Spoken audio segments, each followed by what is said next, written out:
Good morning, and welcome to Lesson 1, Part 2. Well, we're still working with the same collection of texts entitled First Quarter Lesson Texts, and we're still on the cover page. Now, quick reminder, this text is available for free download. Use one of the links underneath the video on the page. And if I were you, I would download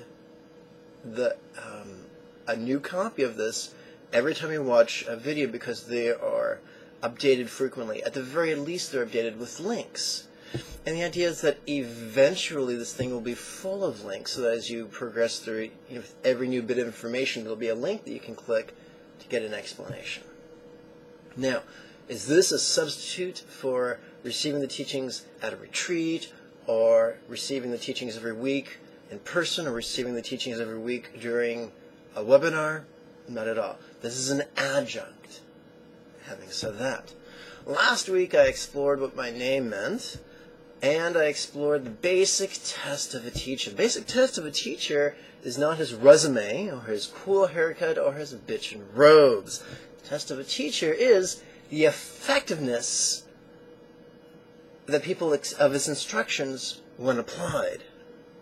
In other words, whenever receiving a teaching, here's how we test it. Number 1, suspend judgment. Number 2, receive the teachings. Number 3, apply them once every morning, once every night for no less than 6 consecutive days. Number 4, engage your judgment. Number 5, notice the results you received from applying the instructions. If your results were crappy, then go find another teacher. If you had good results, come back, get more teachings. It's just as simple as that. That's probably why the great Tibetan saint Lama Tonpa taught Dharma is whatever works, and of course that infers that Dharma is not whatever doesn't work. And so it doesn't matter how old a teaching is, or how orthodox a teaching is, or how popular a teaching is, or how cool a teaching is. All that matters is if that bad boy works. Now, turning our attention to the first line of the first sheet, the cover sheet, it reads, Chenrezig and his disciple, Lama Jigme Gyatso Rime Manipatantrikas, possessive S, first quarter lesson texts. So, going back to the first third of that line, Chenrezig and his disciples. So that teaches two things. It explains my relationship to Chenrezig, and also the relationship of this text to Chenrezig. So I'm going to explain that right now, and brace yourself, it's going to be really, really radical stuff. Some people think I rock, some people think I'm Satan himself. Many people would agree, though, I'm a highly unconventional teacher because I'm most concerned with that which works to free my students from the suffering and the tyranny of suffering and the causes of the tyranny of suffering. That is paramount to me. Everything else either serves that goal or obstructs that goal. A lot of people think I'm a bad teacher. If you think I'm a bad teacher, I hope you think I'm a bad teacher for the right reasons. The right reasons are that you've already received my teachings, you've applied them, and you get good results. Any other reason is so many horse feathers. So, in this life, this is my 9th lifetime on the path. In this lifetime, I began my training, my Buddhist training, very traditionally. I studied at the feet of fundamentalist Buddhist masters, fundamentalist Theravada masters, fundamentalist Mahayana masters, and fundamentalist Tantric masters. I received teachings in person, via correspondence, and through their books. So, being an eager beaver, I did everything I possibly could to assimilate as much Dharma as thoroughly as I could. Long story short, At one point in my training, my fundamentalist teachers, who really sincerely believed with the utmost of compassion in their hearts, they believed that fear was good. In fact, even the Dalai Lama, bless his heart, teaches in at least one of his books that fear is good and fear is necessary. And so they used to teach, I'll never forget the day I received the teaching that if we didn't have our current teachers, if all the teachers on this world died, so would the Dharma. And that didn't sit right with me. I really liked the idea that the Buddhas, the fully enlightened beings, had, enough love and wisdom and power to make sure that anyone who had a good, sincere heart and a good mind would receive them. If not conventionally, then supernaturally. That really resonated with me on a very deep, deep level. As my teachings progressed and I learned more than just one sect of Tibetan Buddhism, but began studying all 4 sects, I was exposed to the idea of the Terton.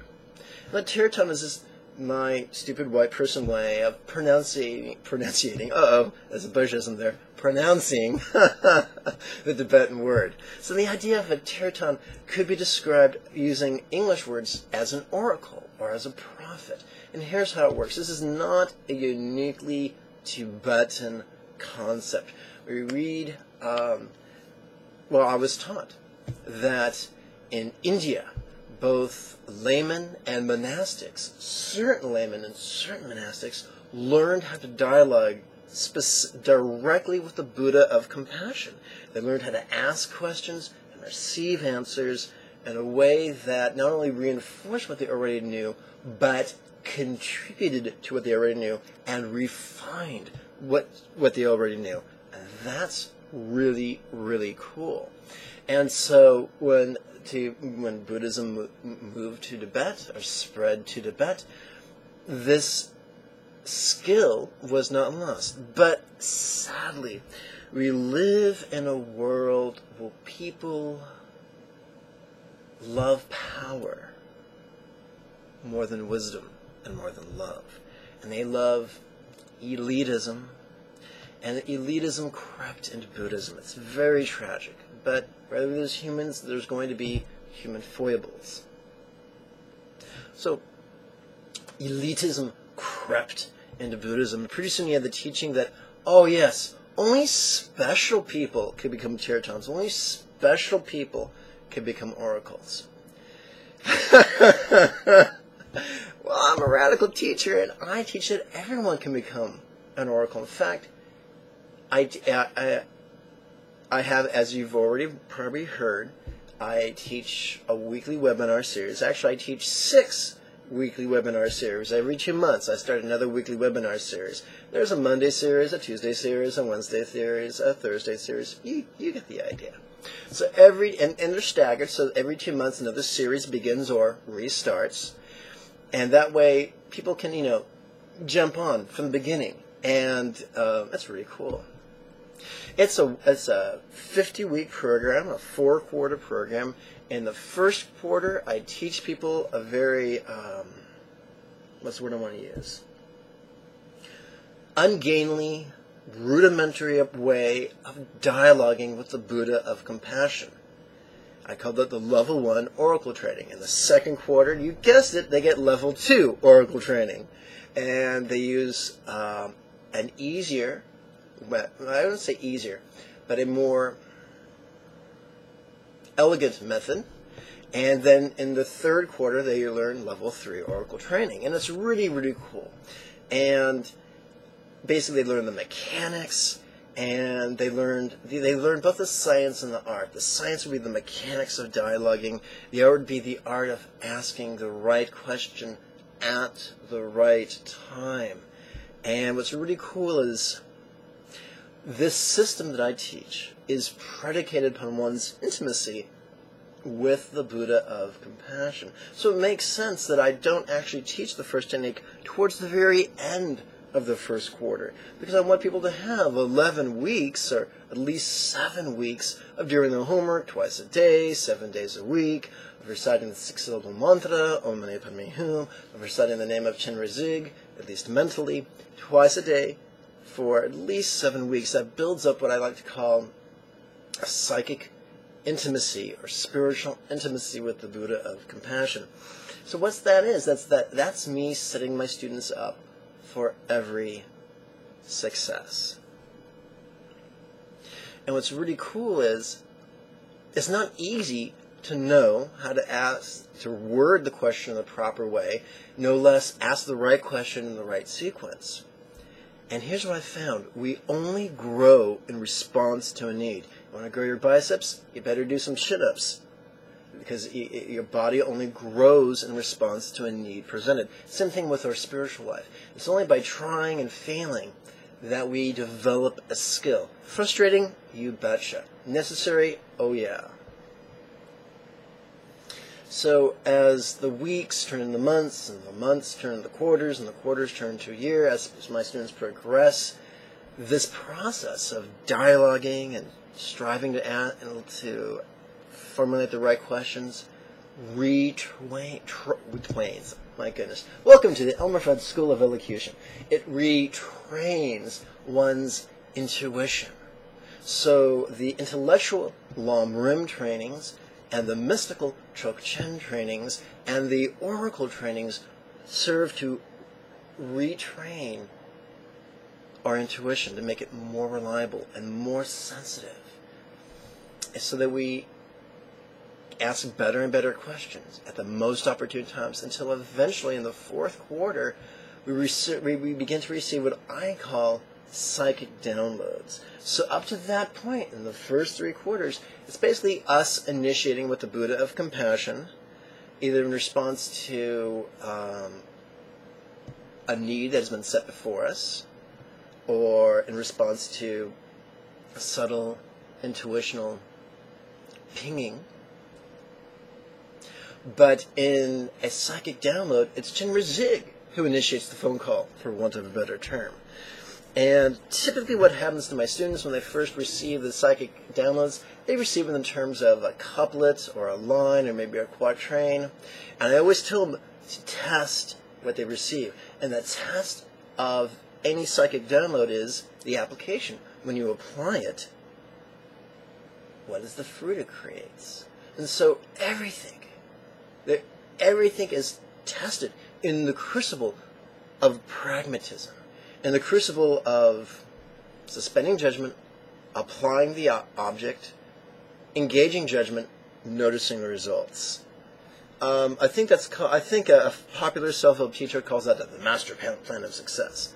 But most of us call it, pulling your head out of your tushy. That's the way. There are no golden calves. We do not say, this is awesome and worthy of my trust, my blind trust, because I received it in a really supernatural way. No.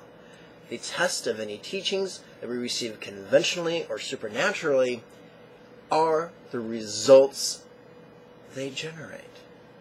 So, back to my life story. There came a time, one of these sad things is that humans are political animals.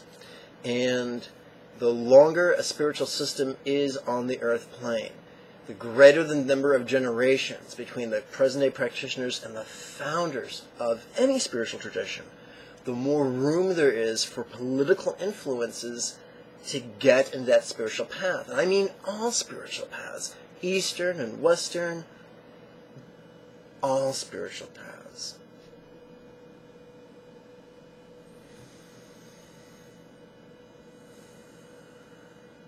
So, one of the places where this is glaringly obvious was in Tibetan Buddhism, where actually Tibet became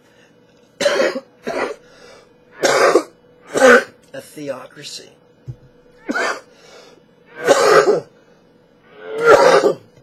And to this day, there's a lot of politics in the practice and teaching of Tibetan Buddhism. And at one point, one of my teachers got in trouble with the powers that be I don't know who was right or wrong. That's above my pay grade. All I know is that there was a big old hassle, and there was lots of debate, and there was lots of aggression, and lots of sorrow. And at a certain point, because of political intrigue, the teachers that were available to me diminished dramatically. Are you familiar with the phrase, they wouldn't touch me with a 10-foot pole? So, armed with the teachings I had already received, I continued to practice feverishly, hunting down, seeking whatever teachers would give me the time of day. At this point in my life, I was disabled, I was very, very poor, and so I would often barter teachings for lunch. At that time, I was married to a girl whose dad was from Bengal, and she was a very good cook, and so I would often bribe traveling Tibetan teachers with lunch, you know. And sometimes my former wife would cook them lunch, sometimes I would cook them lunch. And I still was receiving teachings and still was receiving teachings. And at a certain point, this is profoundly frustrating, because at this point I was still a fundamentalist in my trainings and in my practice. And at that time I was operating under the assumption that there was only one way, and it had to be the party way, it had to be the popular way, and there was only one way to become a Buddha, and if everyone didn't approve of it, it didn't count. And it was very, very difficult. And at one point in my life, all of a sudden, people started coming out of the woodwork. Buddhists, non-Buddhists, professionals, non-professionals. People were just sent to me to tell me it was time to start exploring the Western concept of body testing. And so I did. And I said, hey, listen, this is great, this body testing stuff, but I'm a Buddhist. I've been through 3-year retreats at this point, and I'm going to pursue body testing from the Buddhist perspective. And I'm going to body test only after first invoking the Buddha of compassion and asking very specific yes or no questions. Then I'll body test, not aiming the question towards my body or towards my higher self, but towards the Buddha I'm propitiating, also known in Tibet as the Yidam. And I began to receive really cool answers. And my entire training took a radical U-turn. At this point, everything changed radically in my life. My former wife, bless her heart, decided she fell in love with another and was time to part ways. And those things happen. Impermanence affects everything. And so I found myself ripped out of a very cloistered, protective existence into a very chaotic, apparently dangerous one. And I just clung with white-knuckle intensity. I clung to my Buddhist practices, and especially to the oracle training, to the dialoguing with the Buddha of compassion. And I'm not going to lie to you, that was a scary, scary time. But by seeking the Buddha's guidance and applying it fastidiously, I survived despite all odds. And what the coolest thing is, my spiritual development kept growing.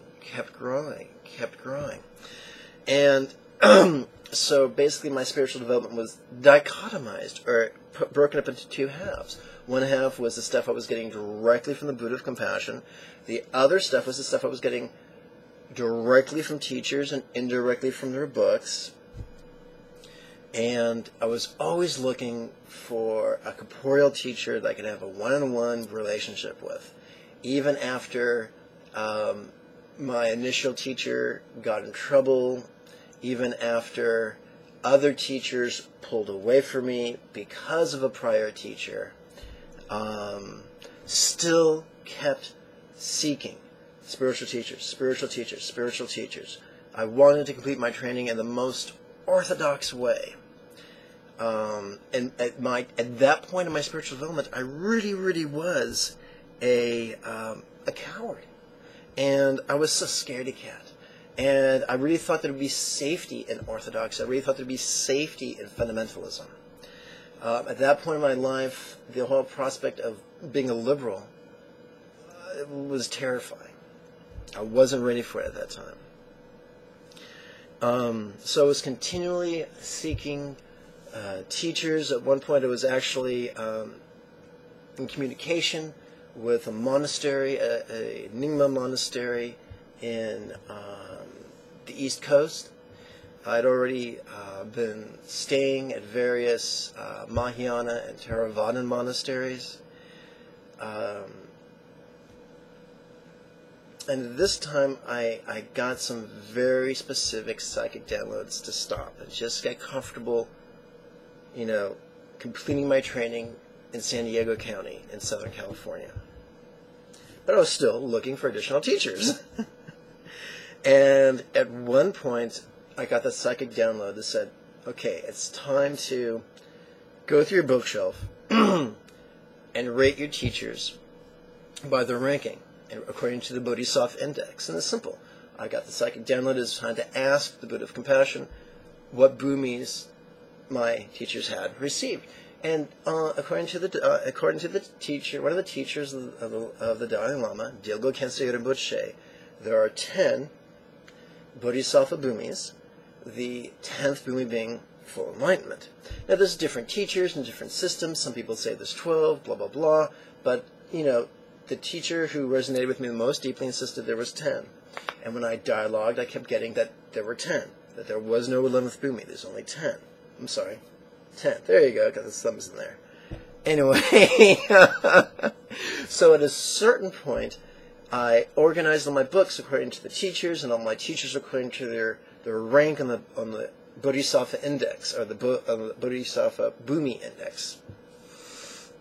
And what I found was some really shocking things. That the majority of Zen teachers had accomplished only the first bhumi, and that none had accomplished the third bhumi. And that clarified a lot of the disconnect I felt with the Zen process and the Shan process. And yes, I explored Shan and Zen from many perspectives and many schools. And so I organized my Thai teachers and my Laotian teachers and my Vietnamese teachers, my Chinese teachers, my Japanese teachers, and my Tibetan teachers according to what they'd accomplished on the Bodhisattva Index, according to the transmissions I was receiving from the Buddha of Compassion. And what I got at this time in my life was that in Tibet, for centuries, no one has accomplished anything higher than the 6th Bodhisattva Bhumi, including the present Dalai Lama. Bless his heart, wonderful guy. He's accomplished the 6th Bodhisattva Bhumi. But there are still the 7th, 8th, the 9th, and the 10th remaining. And so what was shown to me was that Tantra, Buddhist Tantra as it is presently taught by the Tibetan masters, is difficult. It's ungainly. In fact, some people would say it borders on the ascetic at times. And that it takes a long time, years and sometimes decades, to accomplish the 6th bhumi. And there's no guarantee. And that day was just etched in my mind. And after doing that, after sorting through my books and going through my teachers, it was towards dusk, and so I went out for a walk, and I was doing, some Dzogchen meditation, some sky gazing. It was really quite lovely. And then I got the psychic download to turn it on myself, and that it never occurred to me. There is a wonderfully scary, creepy TV show. You may be able to rent it on Netflix. called Boris Karloff Presents. Oh man, there's some really, really scary shows, and one of them was an ancient pair, I guess not ancient, an archaic pair of mystical spectacles. And you put them on, you look at someone, and you could tell what they're really thinking and who they really are beneath their facade. And he puts the guy who found these spectacles put them on, and it just destroyed his relationships because he saw the snarling cur behind the porcelain veneer that everyone put out there. And so he returned to his ancient mystical tome, and he read that the greatest application of these spectacles were to gaze in the mirror so you could see who you really are. So he put them on, he put his mystical spectacles on, he looked in the mirror, and what he saw was horrendous. It was horrific. And of course, this was a science fiction show or a scary show done in the 50s, so he just freaked out and fell out a window to his death. But the idea is, the greatest use of the oracle trainings are to ask questions about who we are and where we are on the path. So I did that. So I asked Chenrezig where I was, and that day he told me I had accomplished the 6th bhumi. And my first, response was, "Are you sure? How about now? Are you sure? How about now?" And I was like, remember that series of cell phone ads of guys walking across the country saying, "Can you hear me now? How about now?" Because remember, I was a coward at this point. I was a fundamentalist at this point. I was very scared at this point. So I just kept asking, because I didn't trust, I was getting the right answer, so I reversed it. Have I accomplished the 6th bhumi? Yes. Have I not accomplished the 6th bhumi? No. Am I a fraud? Am I an idiot? Am I self-deluded? I just asked every question I could think of. Am I neurotic? Am I a head case? Am I psychotic? Blah, blah, blah. Everything I could think of. And I could almost hear Chenrezig's eyes rolling back. I could hear Chenrezig rolling his eyes from Potala. I could hear him face-palming. I even think he spoke Yiddish and said oy vey, but I'm not sure. But anyway. So at first my response was incredulous. And then it quickly was anger. Because it's like, if I've accomplished the 6th bhumi, and all my teachers have accomplished, well, a portion of my teachers have accomplished no more than the 6th bhumi, then whom am I going to find to take me to the 7th bhumi? No less the 8th, 9th, and even 10th bhumi. So I paced back and forth at dusk outside, dialoguing with Chenrezig, being a little bit petulant. That's one of the neat things when you get the dialoguing instructions, is you kind of become a little childlike and sometimes a little childish with Chenrezig, replete with whining and stomping and snorting. So I was stomping and snorting, and it's like, man, who's gonna do it now? And then I received the subtle psychic download that it would be Chenrezig, and so I verified many, many times. And from that point on, I continued my spiritual training, relying almost exclusively on Chenrezig. I say almost because I was still fastidiously reading everything I could get my hands on from all 3 main schools of Buddhism. And I would still, visit with teachers, and I would still receive teachings. But I would always test the teachings 2 ways. Number 1, through dialoguing. Number 2, through application. One of the things that really, really changed everything in my spiritual journey was this. When we read the English translations of the Satipatthana Sutta, Buddha says, listen, if you perform this technique correctly, anyone who, in fact, everyone who correctly practices this technique regularly can accomplish full enlightenment as little as 7 years, or 7 months, or 7 weeks, or even, you guessed it, 7 days. Once had a wise ass say, what about 7 minutes? Not so much. 7 days is huge. And so one of the tests of any spiritual system is, hey, can someone learn this in a week? Can someone practice this in a week and then at the end of a fortnight be a Buddha? Most practices, they say no. Most spiritual teachers will say, listen, you can't become a Buddha unless you practice for the length of 3 aeons. And in some tantric traditions, they say, listen, this is going to take you 7 lifetimes. Buddha was talking about practicing it after you've learned it for 7 days. And so in my mind, I really embraced the idea of a 14-day enlightenment retreat, where the first 7 days you're learning the technique, and the next 7 days you're practicing what you've learned, total of 14, and you come out either a super high bodhisattva or a Buddha. To me, that is huge. That makes my mouth water. And one of my favorite quotes, I quote good old Einstein all the time, is this: any intelligent fool can make things bigger, more complicated, and more violent. It takes a touch of genius and a lot of courage to move in the opposite direction. So here's the founder of our contemplative efforts, Buddha himself, saying it can be done in 7 days. It is possible. And nowhere does it say, but only for super special people. No. It doesn't say only for people who are really pretty, only for people who are born into wealth. No. Anyone with the right system and a good heart and a good mind can accomplish it. That is huge. So, my 50 lesson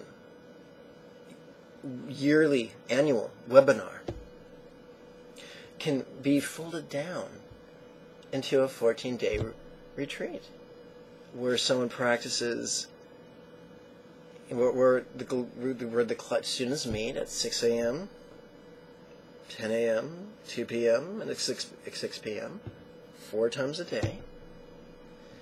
And they do that for 14 days. I think that's close to 56 sessions. And they come out high bodhisattvas or Buddhas. Have I done that yet? No, I haven't done that yet. That's something I look forward to doing.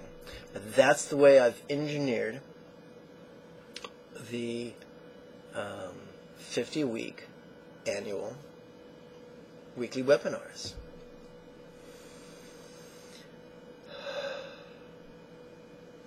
So I've said all that to say this. When you look at the first line of the text on the cover sheet, it says, Chenrezig Rig and his disciples' first quarter lesson texts. What I'm saying is, I received these lesson texts gradually, over a great length of time, directly from Chenrezig. I did not assume it was from Chenrezig blindly. I tested it in my own life by applying it, and by applying it fastidiously and analyzing the results.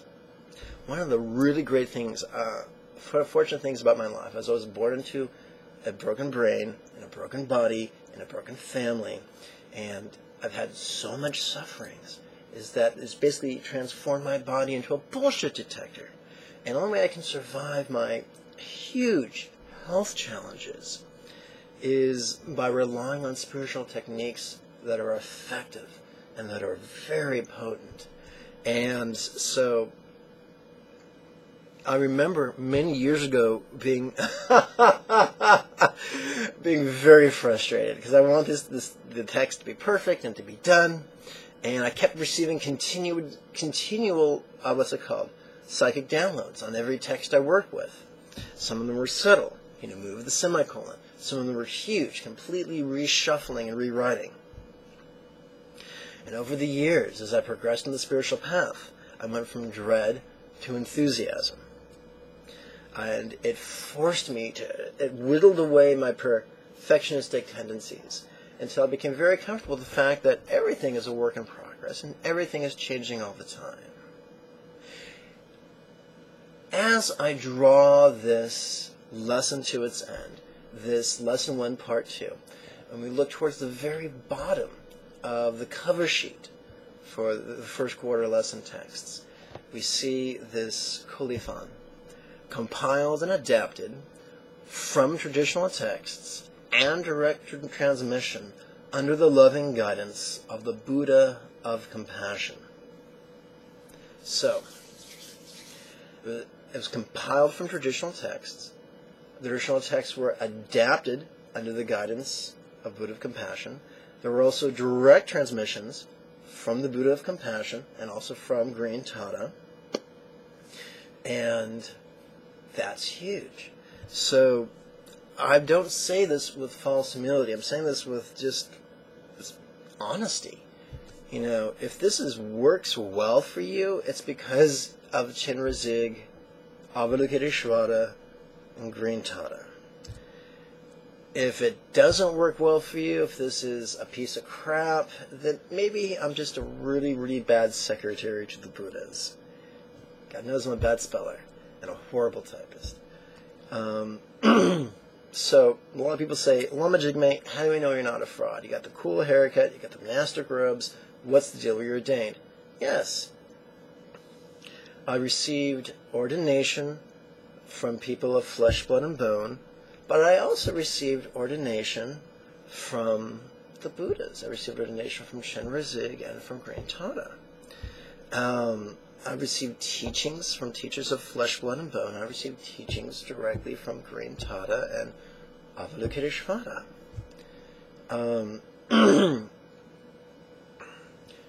So what?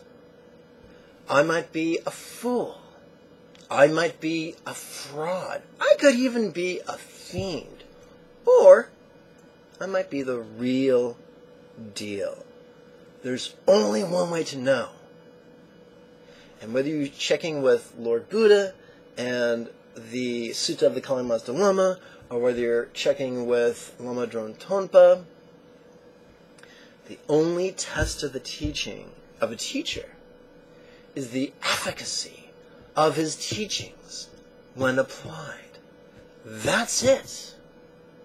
That's it. For instance, let's say you have a cough and it's keeping you up at night.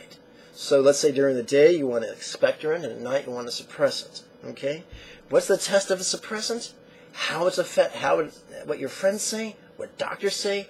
What advertisements say? No! The test of a cough suppressant is when you take the cough suppressant and notice the results. It's the same thing with dating. Your friends can try to set you up. Your relatives could try to set you up. People could say, this person you should date is awesome, and here's their resume. It doesn't matter. What matters is when you hang out with this person, when you smooch with this person, is your life improved? When you date this person, become involved with this person, are they destroying your life or improving their life? Are they curling your toes or filling you with disgust? You know. Oh yes, the proof of the pudding is in the tasting. Or as Christ said, you'll know a tree by its fruit. Or as Lama Dron Tonpa said, Dharma is what works. Or as Buddha Shakyamuni inferred, the test of the teacher is the efficacy of his instructions. That's it. You want to prove me a fraud? Great. Receive lesson 1. Well, let me rephrase that. Suspend your judgment. Learn lesson 1. Apply its 9-minute homework once every morning, once every evening for 6 consecutive days. Engage your judgment. Notice your results. That's how you prove me a fraud, or that's how you prove me a spiritual friend. That's it. Now, I am determined to crank out these lessons as frequently as my health permits. This might take a while. The quickest way to go through these lessons is to sign up for the next series of weekly webinars. The next cycle begins September 6th. Be there. Use one of the links underneath this video to register. It'll take you to your register page.